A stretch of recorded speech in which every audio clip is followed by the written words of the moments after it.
alladzi arsala rasulahu bil huda wa dinil haq liyuzhirahu 'ala dini kullihi wa kafa billahi syahida. Asyhadu an la ilaha illallah wa asyhadu anna Muhammadan abduhu wa rasuluh alladzi la nabiyya ba'da amma ba'du. Kami dari kelompok 9 akan mempresentasikan materi ilmu hadis mengenai tahrij hadis. Pertama, pengertian tahrij hadis. Di antaranya ialah bahwa riwayatul hadithi bil isnadi min muharrijihi wa rawihi ila Rasulullah sallallahu alaihi wasallam in kana marfu'an aw ila sahabi in kana mauqufan aw ila tabi'i in kana maqtu'an, yaitu periwayatan hadis dengan menyebutkan sanad-sanadnya mulai dari muharrijnya dan perawinya sampai kepada Rasulullah jika hadis tersebut marfu', atau sampai kepada sahabat jika hadis tersebut mauquf, atau sampai kepada tabi'in jika keadaan hadis tersebut maqtu'. Kemudian menurut istilah pengertian ialah fahuwa ayyaqsudul hafizi ila musannifin musnadin li ghairihi fayukhraju ahadithahu bi asanidi nafsihi min ghairi tariqin sahibil kitabi fayajtami'u ma'ahu fi shaykhihi aw shaykhihi wa hakadha ila sahabiyil hadithi bi syartin alla yuradul hadithi al madhkuru min hadithin sahabiyyin akhara bal la budda ayyakuna min hadithin dzalika sahabiyyi nafsihi, yaitu bahwa seorang hafiz ahli hadis menentukan atau memilih satu kitab kumpulan hadis karya orang lain yang telah disusun lengkap dengan sanadnya, lalu dia mentahrij hadis-hadisnya dengan sanad-sanadnya sendiri tanpa mengikuti jalur sanad penyusun kitab tersebut. Akan tetapi jalur sanadnya itu bertemu dengan sanad penulis buku tersebut pada gurunya atau guru dari gurunya dan seterusnya sampai pada tingkat sahabat sebagai penerima hadis pertama, dengan syarat bahwa hadis tersebut tidak datang dari sahabat lain tetapi mesti dari sahabat yang sama.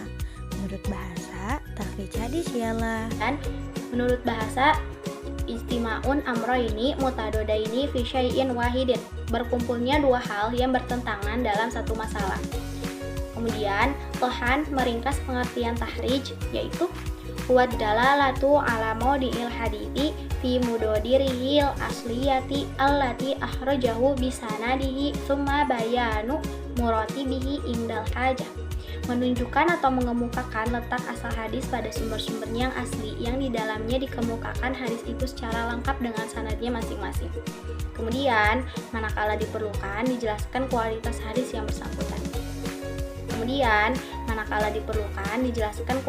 hadis yang bersangkutan. Dari definisi tersebut, dapat diketahui bahwa hakikat dari tahrij hadis ialah menelusuri atau mencari hadis pada kitab hadis sebagai sumber yang asli yang dikemukakan dengan lengkap, matan juga sanadnya. Kemudian ada sejarah ilmu tahrij.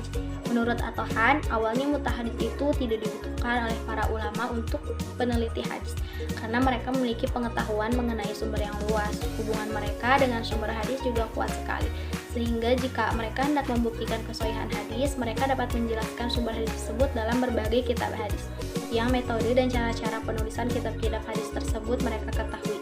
Ketika ulama kesulitan dalam mengetahui sumber hadis, sesudah berkembang karya seperti fikih yang memuat hadis Nabi Shallallahu Alaihi Wasallam yang tidak disebut sumbernya, ulama terdorong melakukan tahrij. Mereka menunjukkan sumber asli hadis-hadis yang ada, menjelaskan metode hadis sesuai statusnya. Ketika itu muncul kitab tahrij, di antaranya yaitu karya Al-Khatib Al-Baghdadi. Yang terkenal adalah Tahrij Al-Fawaid Al-Muntakhobah As-Sihah wa Al-Gharaib karya Syarif Abi Al-Qasim Al-Mahrawani. Mungkin sekian yang bisa saya sampaikan. Materi selanjutnya akan dijelaskan oleh Rifa Sakin Puspita. Kepadanya dipersilakan. Tujuan dan manfaat. Abdul Ahmadi berpendapat bahwa tujuan tahrij yaitu menunjukkan sumber hadis yang menerangkan ditolak atau diterimanya hadis. Ada 20 manfaat tahrij hadis menurut Abdul Al-Mahdi. Di antaranya yang pertama, memperkenalkan sumber hadis, kitab-kitab asal dari hadis bersama ulama yang meriwayatkannya. Yang kedua, menambah perbendaharaan sanad hadis melalui kitab-kitab yang ditunjukinya. Yang ketiga, memperjelas keadaan sanad supaya dapat diketahui apakah hadis itu termasuk kepada hadis munqati, mudal, dan lainnya. Yang keempat, mengetahui pendapat-pendapat para ulama sekitar hukum hadis. Yang kelima, memperjelas perawi hadis yang sama dengan tahrij dapat diketahui nama perawi aslinya secara lengkap.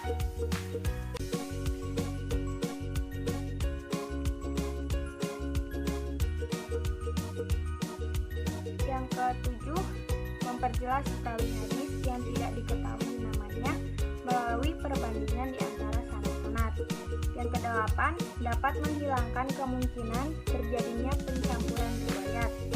Yang kesembilan, dapat mengenalkan periwayatan yang tidak ada dalam satu sanad.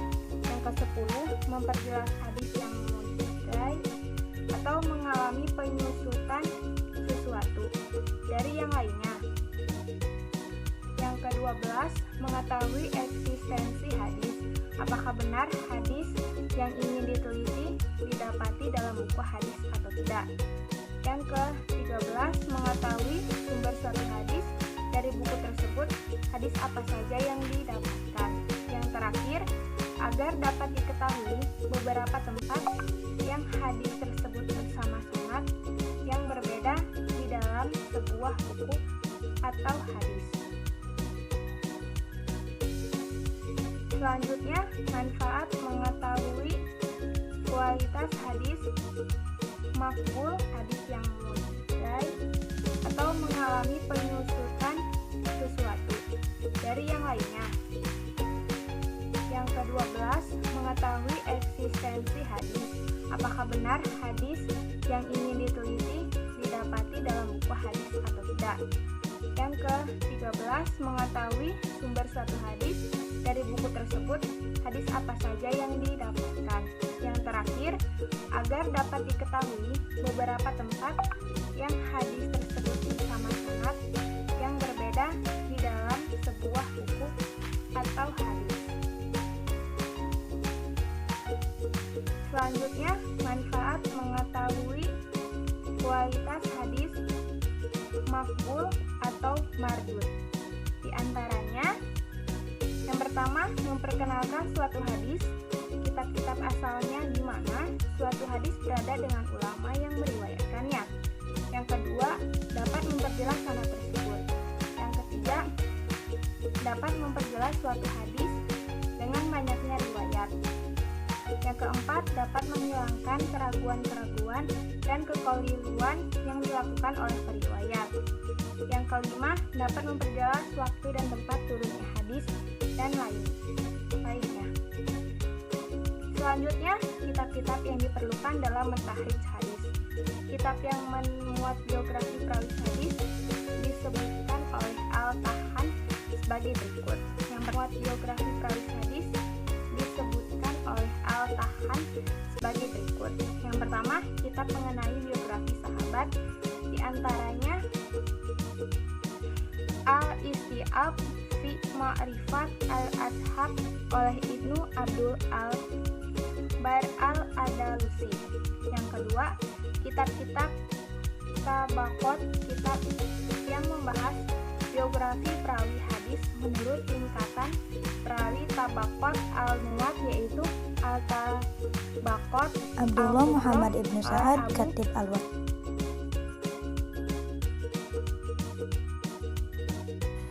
Baiklah, saya akan menjelaskan tentang cara mentakhrij hadis.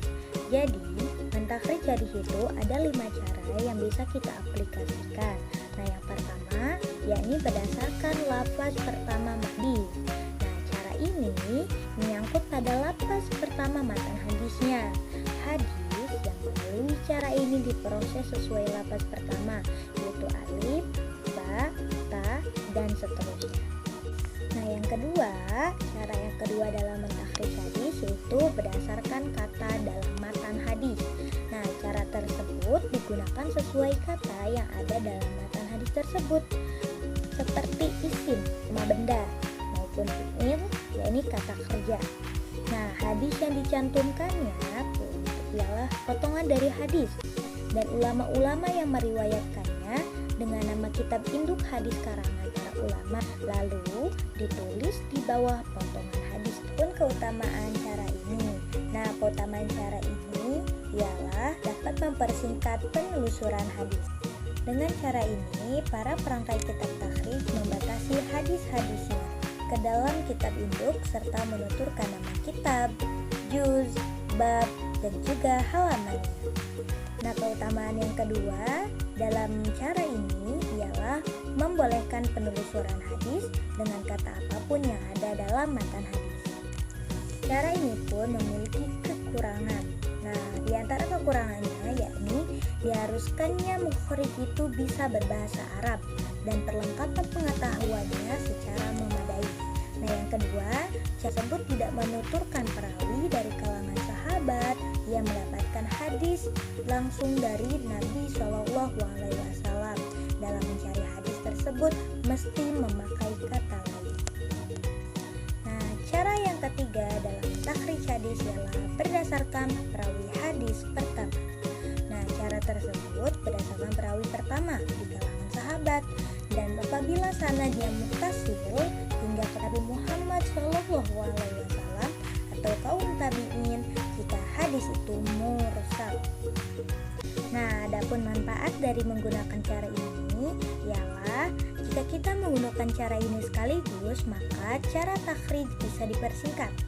Nah, sebab cara tersebut diberitahukan oleh ulama hadis yang riwayatkan dengan kitabnya.